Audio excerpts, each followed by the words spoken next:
Hey guys, Phil here again, and today we're going to learn about blues turnarounds, which are your classic blues endings.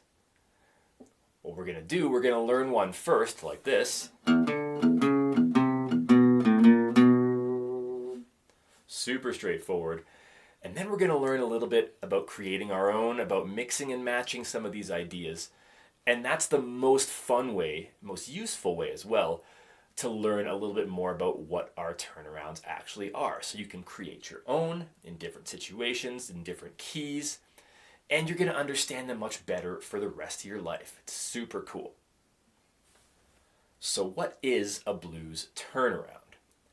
Well, first of all, here is a 12-bar blues in E. If you don't understand this stuff and you don't know how to create it on your own, definitely check out this video that I made recently, and that will really help you out. This is something that you gotta know as a guitar player because you're gonna keep running into it over and over again. Now the turnaround, our classic little endings, they happen right here. They replace these last two bars.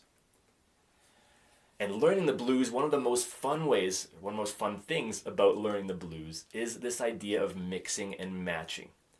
You can learn an endless number of little patterns that you can use to play through here, and you can just mix and match them in any way you want. Turnarounds are the same. You can learn a bunch of different turnarounds, you can memorize them.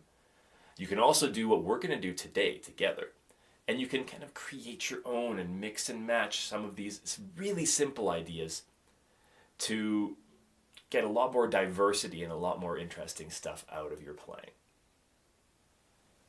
So our first step today, we're going to learn a classic and really simple blues turnaround first so you can get the idea of the timing.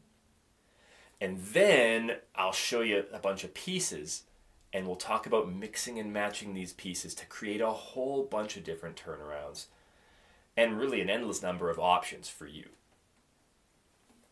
So, step one, it's going to sound like this.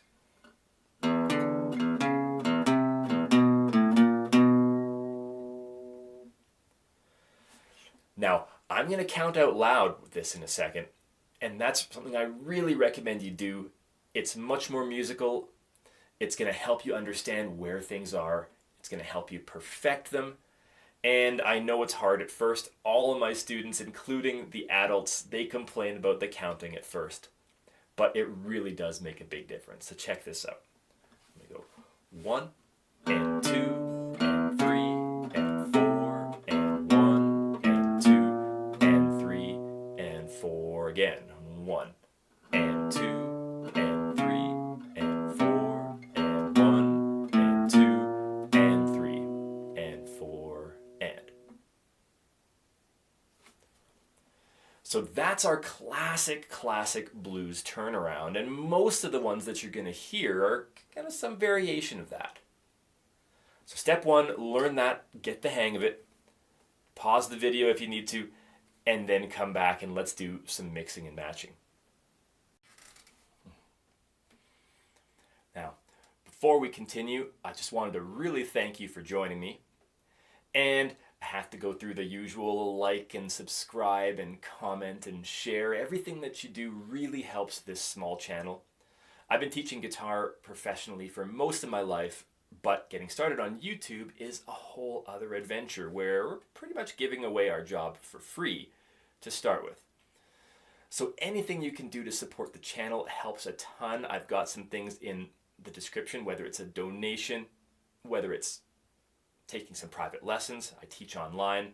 I've also created the world's coolest guitar art store full of t-shirts and posters and mugs and all sorts of awesome stuff that I really think you'll love.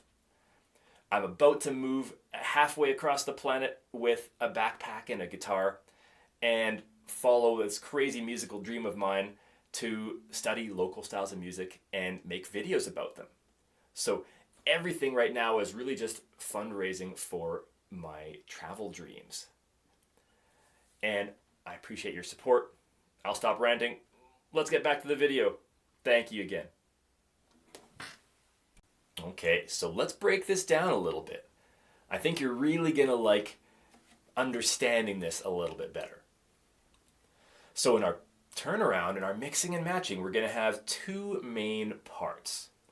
One is the walk down or walk up, and the other is our overall root note or home base. Let me explain what I mean. So if we're in the blues, doing a blues in E, our final chord here, at least some of the time, but this works with a turnaround almost all the time, is going to be a B. Sometimes we call it the 5 chord, right? E, F, G, A, B. So we're going to walk down to that chord 1 fret at a time. Watch this. We go 1, 2, 3, 4, 1. So I landed on B, the 2nd fret of the 5th string. If you don't have all your notes memorized, I've also got the world's easiest way to do that. It's shockingly simple. Go check it out. So we can walk down to the B with that timing. Because remember, the blues turnaround lives in these last 2 bars. It's replacing chords or other patterns that you might play. Feels like you're wrapping things up, and then you head back to the beginning. And you can do this over and over again, endless amount of times. So I'll do it again, starting on the 5th fret, but it's walking down to a B. So 1, and 2, and 3, and 4, and 1. So I landed on the B on beat 1 of the last bar. Now you can also walk up to the B, which is super cool. In this case, we can't do that on the 5th string, so we can go to the 6th string, starting on fret number 4. So I can go 1, 2, and 3, and 4, and 1. So I landed on a B. It's the same note, just on the 6th string. And we can do that in any octave you want. So this is why this is so powerful. Once you understand it, you just take the 5 of whatever key we're in. You can find that anywhere on your guitar. So that's a B in this case. So I could take, hey, there's a B on the 7th fret of the 1st string. So I could go 1. I could walk up to that. I can walk down to it. And so on. And that timing is really important. Just going 1, 2, 3, 4, 1. This is like the skeleton of our turnarounds. And all we have to do, what we just did in that first turnaround that we learned together, is to add our overall root note, which in this case is an E, and we can add that in any octave we want. So this gives you lots of cool options. Take a look at this. What if I did the exact same thing that we started off with, but instead of using the open 6th string, I used E on the 2nd fret of the 5th string, the 4th string, sorry.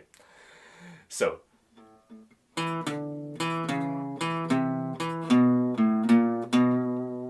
see?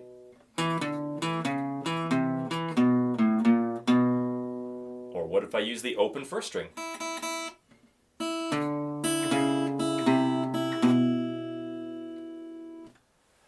So you can see this idea of mixing and matching.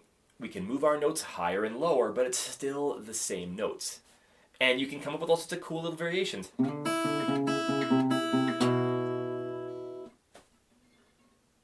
What else can we do? Yeah.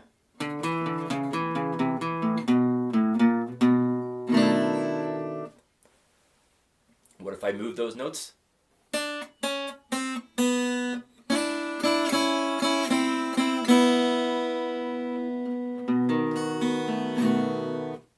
B7, you can do that too. You can sneak that into the last bar. There's all sorts of little bits and pieces you can do. But this is the idea. Or I'm just walking up to a B that time on the 4th fret of the 3rd string. So once you have a walk down or a walk up and that overall root note, now you've got an endless amount of things you can do. Different options, different things you can focus on or mix together. Now today's blues in E is a really common key on the guitar. it's really handy as well because we get to use lots of open strings. Now on your own, a really useful thing to do is to find some of these turnarounds and to build some of them without any open strings.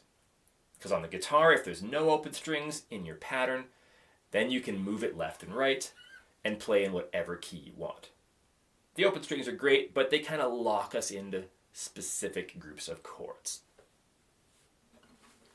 So I got a couple more cool ones for you. Again, you can really expand these as much as you want, but take a look at this. So this is pretty classic. What if we start with 2 notes at a time?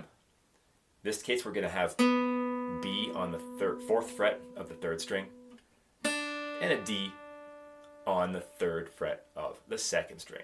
And we're just going to walk that shape down.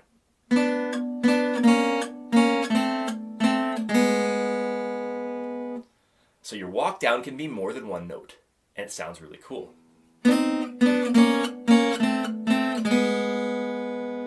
That alone could be a turnaround. It's got everything it needs. But what if we add the open 1st string, right?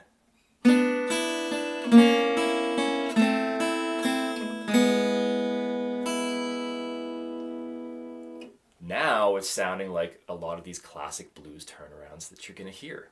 We can even strum them together at the same time.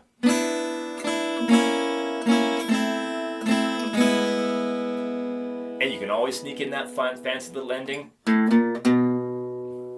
or add a B7 after that, just to finish it off. So we're mixing and matching all these little pieces. And it's just a lot of fun. It's going to get you to understand this. It's going to work on your timing. And all my students love this idea of mixing and matching these patterns because that's really what the blues is. This is why with the blues you can jam with people all over the planet on any instrument. They don't even have to speak the same language as you, as long as they know some way to play through these blues patterns. Now the last thing I'll mention about the turnaround for today is that it also creates an amazing blues intro. Remember, the turnaround just leads you to the beginning. So instead of counting 1 and 2 and 3 and 4 and 1 and 2, instead of heading into that, you could use a turnaround as your intro. Go, if you do this, everyone knows you started a 12-bar blues in E and boom. And everyone can join in. So it creates a really cool intro. And let me know what you think about these. Let me know if this was an easy concept, if it was kind of tricky. And also let me know what kind of content would help you the most. Thanks so much. I'll see you next time.